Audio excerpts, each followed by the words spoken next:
बेनीपट्टी थाना अंतर्गत ग्राम कटैया है, उसके एक व्यक्ति हैं मोहम्मद फ़िरोज़, जिसमें पुलिस पे आरोप लगाया था कि वाहन चेकिंग के दौरान में उनके साथ मार-पिटाई की गई। उन्होंने कुछ चोटें भी दिखाई थी। तो इस पूरे मामले को बहुत ही सीरियसली लेते हुए मेरे द्वारा डीएसपी हेडक्वार्टर के नेतृत्व में एक जाँच टीम का गठन किया गया था और डीएसपी हेडक्वार्टर ने पुलिस स्टेशन में जाके सारी चीज़ों को देखा है, सीसीटीवी कैमरा जो वहाँ लगे हैं और अन्य पदाधिकारियों का बयान लिया है। जो पीड़ित व्यक्ति हैं, उनका भी बयान लिया गया है, उनके परिजनों का बयान लिया गया है।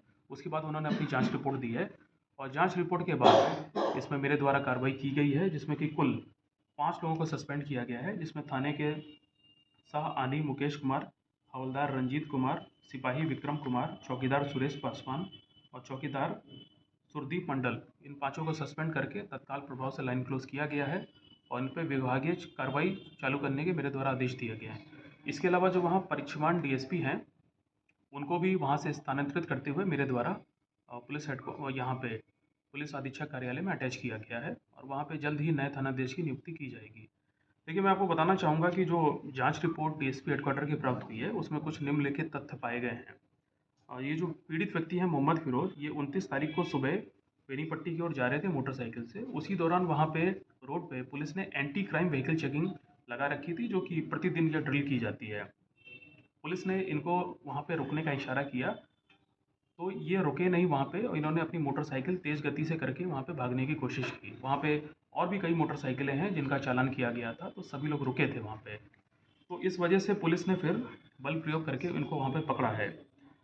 इसी क्रम में हुआ क्या है कि जो बल प्रयोग के दौरान जो पीड़ित व्यक्ति हैं मोहम्मद फ़िरोज़, उनकी बाइक जो है तो वो अनबैलेंस हो गई और वो रोड पे गिर गई, जिससे कि वो कुछ दूरी तक घिसटा भी गए।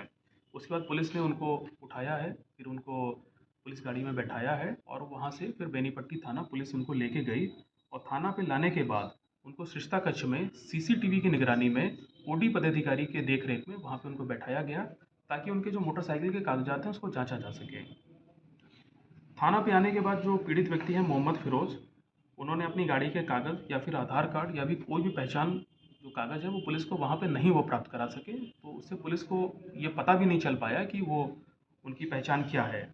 इसके बाद दोपहर में मोहम्मद फ़िरोज़ ने अपने मोबाइल से परिजनों से बात की, उन्होंने परिजनों को जानकारी दी। उसके बाद उनके जो परिजन हैं उनकी मोटरसाइकिल के कागज़ पुलिस स्टेशन पे लेके आए। पुलिस ने जब पाया कि गाड़ी का जब सत्यापन पूरा किया, तो उसके बाद शाम को पीड़ित व्यक्ति के 2 रिश्तेदारों को बुला के एक पीआर बॉन्ड पे छोड़ के भरा करके उनको छोड़ा गया और यही इसमें एक नॉर्मल प्रोसीजर है। देखिए, एक चीज़ है इसमें कि थाना और सरिस्ता कक्ष में आपको पता ही होगा कि आजकल सभी पुलिस स्टेशन में हर कमरे में कैमरे लगे होते हैं। तो थाना में जो सरिस्ता कक्ष है, वहाँ भी सीसीटीवी कैमरा लगा हुआ था और हम लोग ने जितना भी अवलोकन किया है, कई सारी फुटेज देखी हैं, घंटों की देखी हैं। उसमें जो पीड़ित व्यक्ति हैं मोहम्मद फ़िरोज़, वो बहुत ही सामान्य अवस्था में बाथरूम आते हुए, जाते हुए, सुबह-सुबह पुलिस स्टेशन में एंटर करते हुए, इवन पीआर बॉन्ड भरते हुए और शाम को जाते समय वो खुद अपनी मोटरसाइकिल पे बैठ के जाते हुए दिख रहे हैं।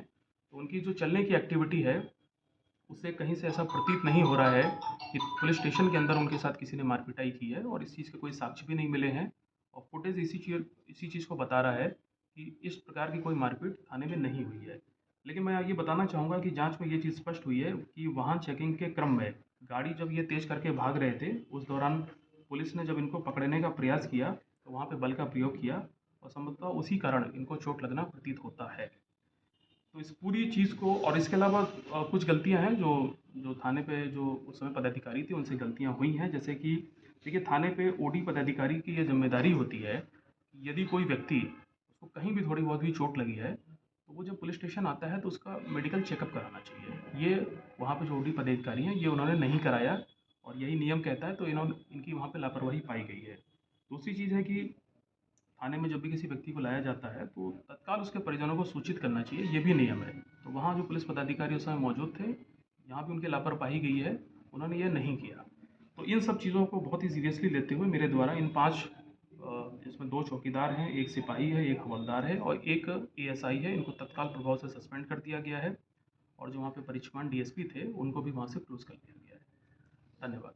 अच्छा, चूंकि ये सोशल मीडिया पे काफ़ी ज़्यादा वायरल हुआ है, पॉलिटिकल दबाव है, तो क्या पुलिस दबाव में कर रही है या फिर इस तरह के सभी थानों को निर्देश दिया गया है कि जो रूल को फॉलो करना चाहिए वो रूल को फॉलो करना है आगे भी? देखिए, आपने जैसे कहा कि रूल को फ़ॉलो करना चाहिए, ये बात बिल्कुल सही है हम लोग लगातार अपने जो जितने भी पदाधिकारी हैं सबको इस बारे में सेंसिटाइज और ट्रेनिंग करते रहते हैं।